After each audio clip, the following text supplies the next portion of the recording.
राज्यात आज लोकसभेच्या 11 जागांसाठी निवडणुकांची मतदान प्रक्रिया जी आहे ती पार पडते आहे. आत्ताच जस्ट सुबोध भाऊ यांनी आपल्या पत्नीसह मतदानाचा हक्क जो आहे तो बजावला आहे. सर काय सांगताल, लोकशाहीच्या दृष्टीने महत्त्वाचा दिवस आहे, तुम्ही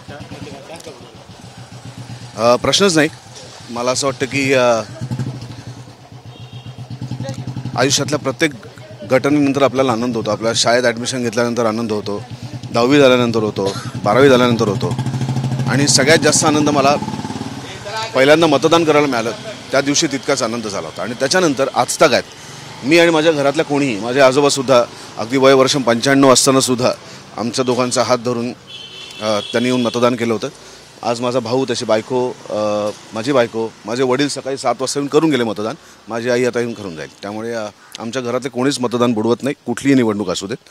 हे आमचं राष्ट्रीय कर्तव्य आहे, प्रथम कर्तव्य आहे नागरिक म्हणून. हीची जाणीव आम्हाला आहे आणि आम्ही अत्यंत प्राऊडली, अत्यंत अभिमानाने ही निशाणी आम्ही बाळगतो.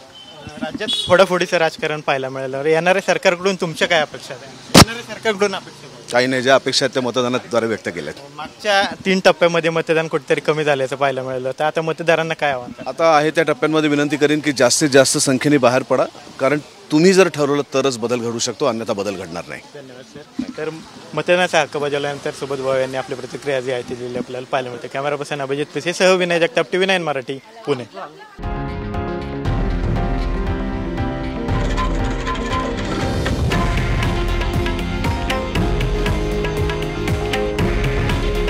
हे आहे देशातील नंबर 1 न्यूज नेटवर्क आणि आपण पाहत आहात TV9 मराठी. काळजी तुमची, हित महाराष्ट्राचं.